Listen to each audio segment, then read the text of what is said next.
Հուլիսի 16-ի առավոտյան ժամը 8:43-ին փլվել է Կապանի համար 2 ավագ դպրոցի շենքի կենտրոնական հատվածը, որտեղ տեղակայված էր դահլիճը։ Բարեբախտաբար մարդկային զոհեր չեն եղել։ Մարզային փրկարարական վարչության հրշեջ փրկարարները րոպեներ անց դեպքի վայր են հասել, ստուգել եւ ճշտել իրավիճակը։ Ձեռնարկված օպերատիվ գործողությունների արդյունքում ամբողջ շենքի երկայնքով բակը արգելափակել են, քանի որ շենքը դեռ վթարային է ու վտանգավոր գոտի մուտքը արգելվում է։ Փլվել է մոտ 180 քառակուսի մետր հատված եւ շենքն այսօր շահագործման ենթակա չէ։ Նույն օրը դեպքի վայր է ժամանել Սյունիքի մարզպետ Սուրիկ Խաչատրյանը։ Ծանոթանալով իրավիճակին, մարզպետը որոշ ցուցումներ տվեց դպրոցի տնօրեն Լեռնիկ Պետրոսյանին, այդ թվում նաեւ թե ինչպես պետք է կարգավորել դպրոցի հետագա գործունեությունը։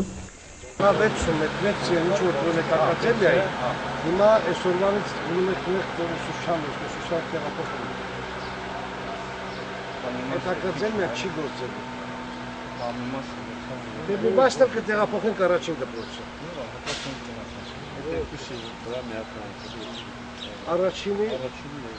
Առաջին եւ վեցին վրա նայեցեք, վեցը ուրեմն այն ինչ տարածքով հատկացված է ակադեմիայում։ Այդ տարածքը դժգոհ է ամբողջությամբ օգտագործում է,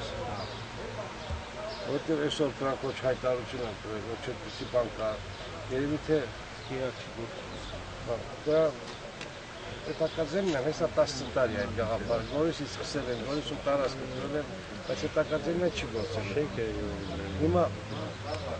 Հիմա մենք արագ կմտնենք կառավարություն, այդ տարածքը հետ կվերցնենք, բայց դա քեզ չի վերաբերում։ Դու այսօրվանից է բանալը, միասին հիմա կազմակերպում եք ինչ-որ տեղափոխում վեցը։ Ինչքան կտեղավորվի վեցումներ, մնացածներ առաջին դպրոցը։ Որտեղ այս դպրոցը ստեղի աշակերտը չեն կարող տարեք 13։ Հիմա ուսուցիչների հետ միասին կոմպլեկտավորված դասարանները, դասարան, աշակերտ, ուսուցիչ կոմպլեկտավորված գնան, որ ոչ մեկը դուրս չմնա աշխատանքից։ Երկուշաբթի Սյունիքի մարզպետի ահազանգով մարզ կենտրոնում էր Հայաստանի Հանրապետության քաղաքաշինության նախարար Վարդան Վարդանյանը, վերջինս մարզպետի ուղեկցությամբ այցելեց դեպքի վայր, զննեց տարածքը։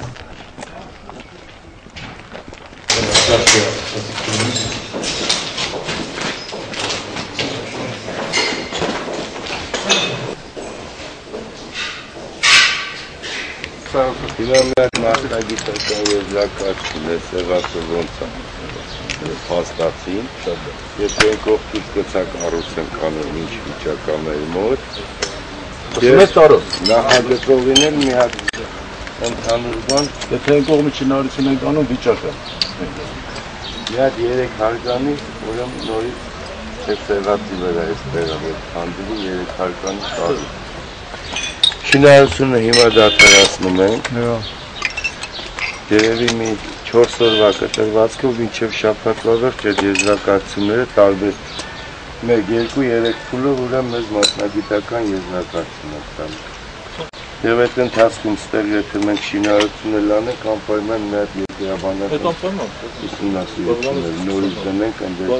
այդ 2.5 մետր այսօր մեզ չի բավարարում։ Պայմանագիրը դադարեցնում ենք շինարարության, մի 10 օրով։ Բայց այն վերևը որ սկսենք, հիմա դու տեսա, չես թե այս ընթացքում պարոն մարզպետ 0-ից 2.5 մետրի չենես մինչև Ասնավանին գտնես, չէ՞։ Իսկ կարող է հանկարծ մի հատ ուսումնասիրենք, որտեղ եթե ստեղ 2.5 մինչև Ասնավանին 5 մետր է։ Գեոլոգիա տիրան ուսումնասիրության արդյունքում նոր կազմենք, հիմա մենք սենց չենք կարանում։ Եվ մի հատ էլ տարբերակ դպրոցի տեղափոխման հետ կապված նոր հողհատկացում խնդիր կարող լինի, թե չէ։ Ես չեմ բացառում, որ այս քանդենք նորը սկսենք։ Սա քանդենք նորը սկսենք, հա։ Իսկ հողհատկացում ուրիշ տարբերակ չունի։ Հետևի փոխաշատկայի մասին է խոսքը։ Հանգիստու դիրքը, որ կառուցի պահանջվածության դիրքը, սա թարմարական։ Չէ, հիմա եթե մասնագիտական եզրակացությունը տվեց, որ բան չի, արդեն դիրքը մեր համար առաջնային չի էլի։ Բոլոր դեպքերում մենք տեսմակայում շինարարության նորմեր աշխատում։ Արդեն 10 օրից ավելի է, ինչ դպրոցում հիմնանորոգման աշխատանքներ էին ընթանում։ Տեղում որոշել էին, որ առաջին հերթին կամրացնեն հենց այդ պատը, պետք է բետոնապատեին, բայց չհասցրեցին։ Ինչևէ քաղաքաշինության նախարար Վարդան Վարդանյանը ստեղծված իրավիճակից դուրս գալու իր տարբերակն առաջարկեց։ Մասնագիտական եզրակացություններ, մասնագիտական կազմակերպությունների կողմից, որից հետո քննարկման արդյունքում հստակ որոշում կայացնենք։ նոր դպրոց կառուցենք, թե այս կիսական դպրոցը վերանորոգենք։ Նոր մենք մարզպետի հետ պայմանավորվածություն ձեռք բերեցինք, մարզպետը մարզին ինչքան դպրոց կա, դրանց վտարային վիճակի ուսումնասիրության արդյունքում մեզ կներկայացնեն համապատասխան ցանկ եւ իմ հանձնարարությամբ մասնագիտական կառույցները բոլոր դպրոցներում ուսումնասիրություն կանեն, բնականաբար դա էլ քննարկման առարկա կլինի, որից հետո նորից արդեն ընդունենք երկրորդ որոշում։ Հիմա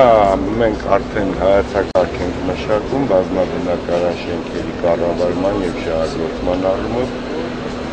Նմանատիպ խնդիրներ հանրապետությունում կան, ցավոք սրտի, որոնք որ երրորդ աստիճան են եւ մոտ 27 շենք այսօր գտնվում են 4-րդ աստիճանի վտարանության վիճակում։ Ուսումնասիրությունը ավարտման փուլում է, արդեն համապատասխան հաշվարկներ են կանում, թե ինչ ֆինանսական ներդրումներ են պետք եւ այդ մանավանդ 4-րդ աստիճանի վտարանությունը թող շենքի բնակիչներին առաջնահերթության կարգով նրանց բնակարանային խնդիրներից ձևով է լուծվելու։ Այդ բոլորը կներկայացնենք կառավարություն, կցնենք ենք համապատասխան որոշում եւ ես համոզված եմ, որ 2012 թվականից նմանատիպ շենքերին արդեն մենք կունենանք առանձնակի մոտեցում։ Սյունիքի մարզպետ Սուրիկ Խաչատրյանը դեռ նույն օրն էր հանձնարարել, թե ինչպես կազմակերպեն դասապրոցեսը։ Սպասենք, որ 1 տարի հետո կունենանք նոր կառուցված դպրոց, ոչ թե նորոգված, կառուցված նոր դպրոց, նոր ծառայներին համապատասխան։ Շենքը կառուցվել է 1965 թվականին եւ գրեթե չի համապատասխանում պահանջվող չափորոշիչներին։ Շենքը ամբողջությամբ վթարային է եւ շատ խիստ վթարային է։ Ես ինքս չեմ համաձայնում, որ վթարային շենքը վերանորոգվի։ Դա պետք է քանդվի, հիմնվի, նորը կառուցվի։ ՔՎ նախագիծ ընկերության տնօրեն Էդուարդ Քոչարյանը մանրամասն ներկայացրեց շենքի կառուցվածքը, նշելով, որ առաջիկա 10 օրվա մեջ կուսումնասիրեն նաև նոր հատկացված տարածքը, այնուհետև ընդհանուր եզրակացության կգան։ Աստված ներառացել, եթե մի փոքր երկրաշրջաններ, նույնիսկ ժողովրդից հետո զգուշացում Դպրոցի տնօրեն Լեռնիկ Պետրոսյանի խոսքով այժմ իրենց համար մեկ խնդիրն է տեղափոխվել եւ նոր ուսումնական տարուն հնարավորինս պատրաստ լինել։ Հարմար կամ հարմար չի, դա արդեն եղած իրավիճակ է թելադրում։ Մենք 6-րդ դպրոցում հնարավորություն ունենք 2 մասնաշենքում տեղավորվելու եւ ավագ դպրոցը ժամանակավորապես 1 տարի երևի ժամկետով 6-րդ դպրոցում երեք կազմակերպելու ուսուցումը։ Միջին դպրոցը տեղավորվի առաջին դպրոցում, ըստ պայմանավորության, բայց մենք ունենք նաև մարդի լուսավորության գործարանը որոշակի տարածք, տարականը եւ լուծել որոշ դասարաններ այնտեղ տեղավորենք, այնպես որ դասատուկը այնպես կկազմենք, որ ուսուցիչների համար դժվարություն չլինի։ Ես չեմ բացառում, որ երեխաներ կլինեն հատկապես միջին դպրոցի, որ հնարավոր է չհարմարվեն հեռավորության վրա ժամանակավոր այլ դպրոց գնան, բայց դպրոցը ամբողջությամբ մենք պայմանները բոլորը ստեղծենք, տեղափոխել դուքային, տեխնիկական, կադրային որևէ խնդիր չունենք եւ այս ժամանակահատվածում ելի նորից բացամակատակով կազմակերպել ուսուցումներ ունեն ծնողները հանգստեն իսկ որ նոր դպրոցը միանշանակ կառուցվել է արդեն բուտիկներ համոզվեցիք որ հանրականները տրվել է այս տարվա հատկացված գումարով աստորեն մոտ 150 միլիոն դրամ իրացվի արդեն ոչ թե վերանորոգման համար գրեթե գումար չէ ծախսվել ամբողջությամբ նոր մասնաշենքի կառուցապատման հիմքերը մյուս հարցերը իսկ հունվարի 1-ից բարձր երևի կլինի նոր ֆինանսավորում եւ այսպիսի առաջադրանք կա ըստեյության, որ մինչև մյուս ուսումնական տարի մենք ունենանք տիպային դպրոցական շենք եւ բոլոր հարմարությունները։